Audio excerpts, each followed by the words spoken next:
नमस्कार मित्रांनो, भाग पहिला आणि दुसरा आपण पहिल्या व्हिडिओमध्ये बघितलेला आहे. आता भाग तिसरा जाणून घेऊयात. घरी राहून गुरुपद कसे घ्यावे, गुरुसेवा, मंत्रजप, नैवेद्य. मित्रांनो, अनेक भक्तांच्या मनात एक प्रश्न असतो की माझ्या प्रत्यक्ष गुरु नाहीत, मग गुरुपौर्णिमेला मी गुरुपद कसे घेऊ?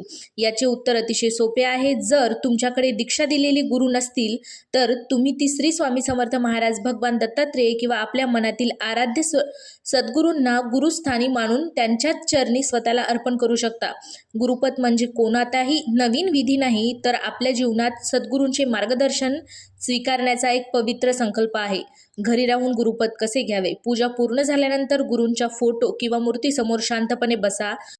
दोन्ही हात जोडून डोळे बंद करा आणि मनापासून प्रार्थना करा. हे सद्गुरू, आज गुरुपौर्णिमेच्या या पवित्र दिवशी मी तुम्हाला माझे गुरु मानून तुमच्या चरणी स्वतःला अर्पण करीत आहे.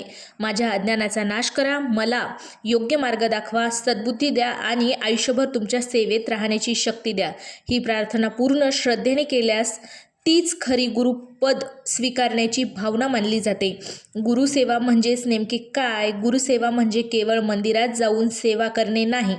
खरी गुरुसेवा म्हणजे आई वडिलांचा आदर करणे, सत्य बोलणे, गरजूंना किंवा गरजू व्यक्तींना मदत करणे, अहंकार सोडणे, रोज नामस्मरण करणे, आपल्या गुरूंचे नामस्मरण करणे, चांगले विचार आणि चांगले आचरण ठेवणे, कोणाच्याही मनाला दुखवू नये, सद्गुरूंनी सांगितलेल्या चांगल्या मार्गावर चालणे हीच सर्वात मोठी गुरुसेवा आहे.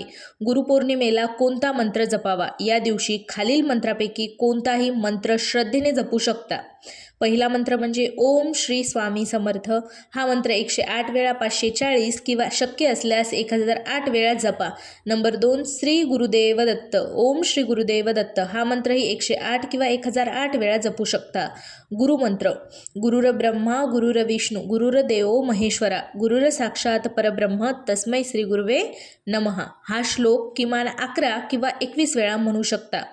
महत्त्वाची गोष्ट आता जाणून घेऊया आपण. महत्त्वाची गोष्ट: जपाची संख्या महत्त्वाची नाही, जर मनातील श्रद्धा आणि एकाग्रता अधिक महत्त्वाची आहे. गुरुपौर्णिमेला कोणता व नैवेद्य दाखवावा? या दिवशी सात्विक आणि शुद्ध अन्नाचा नैवेद्य दाखवावा. उदाहरणार्थ म्हणजेच आपण घरामध्ये बनवतो तोच. पुरणपोळी, खीर, शिरा किंवा मग पंचामृत, जसं की दही, दूध, साखर, 5 अमृत मिसळून पंचामृत जे आपण तयार करतो तेच. दूध, साखर, केळी किंवा नारळ, साखर किंवा खडीसाखर, हंगामी फळे म्हणजे ऋतूमध्ये येणारी फळे. नैवेद्य दाखवताना मनात प्रार्थना करा, हे गुरुदेव, हा नैवेद्य माझ्या भक्तीने प्रतीक म्हणून स्वीकार करा आणि माझ्यावर तुमची कृपादृष्टी कायम ठेवा. नैवेद्य दाखवल्यानंतर काही वेळ शांत बसा आणि नंतर तो प्रसाद म्हणून सर्वांना वाटा. गुरुपौर्णिमेचे विशेष वैशिष्ट्य किंवा विशेष प्रार्थना: दोन्ही हात जोडून मनापासून म्हणा, हे सद्गुरू, माझ्या हातून जाणून बुजून किंवा न कळत झालेल्या सर्व चुका क्षमा करा. माझ्या कुटुंबावर तुमची कृपा राहू द्या. मला सदैव सत्य, सेवा, श्रद्धा आणि भक्तीचा मार्गावर चालण्याची बुद्धी द्या. माझे जीवन तुमच्या चरणी अर्पण आहे.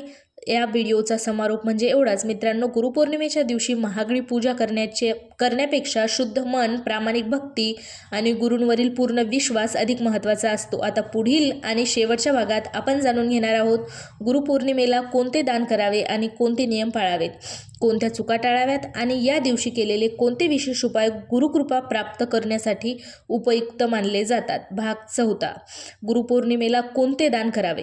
गुरु म्हणजेच काय करावे, काय टाळावे आणि विशेष उपाय. मित्रांनो, आता आपण या व्हिडिओमधील सर्वात शेवटचा आणि अत्यंत महत्त्वाचा भाग जाणून घेणार आहोत. अनेक जण गुरुपौर्णिमेला पूजा करतात, जप करतात, पण काही छोट्या चुका नकळत घडतात. त्यामुळे आज आपण जाणून घेऊया या दिवशी काय करावे, काय टाळावे आणि कोणते दान करणे शुभ मानले जाते.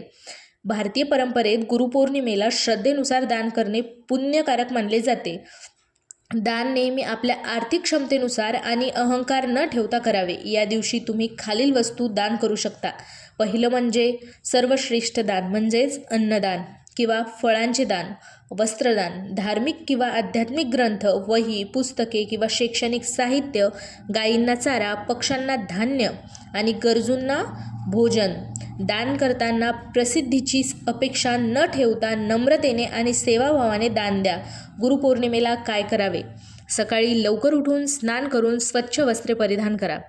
गुरु श्री स्वामी समर्थ किंवा भगवान दत्तात्रेय यांचे स्मरण करून पूजा करा. किमान 108 वेळा नामजप करा.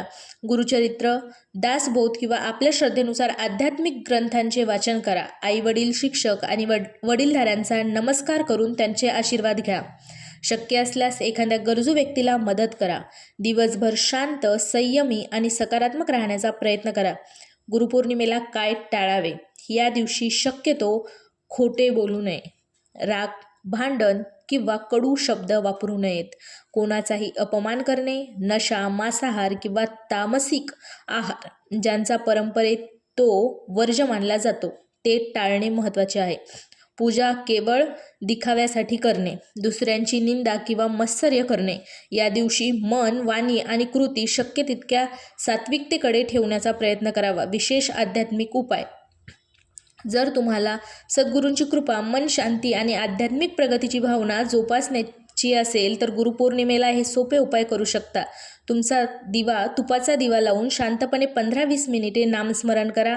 ओम श्री स्वामी समर्थ किंवा ओम श्री गुरुदेव दत्त या मंत्राच्या श्रद्धेने जप करा. आपले गुरु, आई वडील किंवा शिक्षकांविषयी कृतज्ञता व्यक्त करा. एखाद्या गरजू व्यक्तीला अन्न किंवा मदत द्या.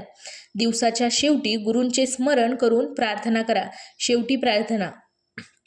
चला तर मग आता सर्वजण मनापासून प्रार्थना करूया. हे सद्गुरुदेव, माझ्या जीवनात सद्बुद्धी, संयम, भक्ती आणि सेवा यांचा प्रकाश कायम राहू दे. माझ्या कुटुंबावर तुमची कृपादृष्टी असू दे. माझ्या हातून सत्कर्म घडू दे. अहंकार दूर होऊ दे आणि तुमच्या मार्गदर्शनाने माझे जीवन अर्थपूर्ण बनू दे. श्री गुरुदेव दत्त. श्री स्वामी समर्थ. भावनिक समारोप. मित्रांनो, लक्षात ठेवा, गुरुपौर्णिमा म्हणजे फक्त पूजा, फुले किंवा नैवेद्य नाही. गुरुपौर्णिमेचा खरा अर्थ म्हणजे गुरूंनी दाखवलेला सत्य, सेवा, नम्रता आणि सदाचारांच्या मार्गावर चालण्याचा संकल्प. जर आजचा हा व्हिडिओ तुम्हाला उपयुक्त वाटला असेल तर तो आपल्या कुटुंबियांपर्यंत आणि मित्रांपर्यंत नक्की पोहोचवा, जेणेकरून अधिकाधिक लोकांना गुरुपौर्णिमेचे खरं महत्त्व समजेल. आणि शेवटी एकच प्रार्थना. श्री स्वामी समर्थ. श्री गुरुदेव दत्त. जय जय रघुवीर समर्थ.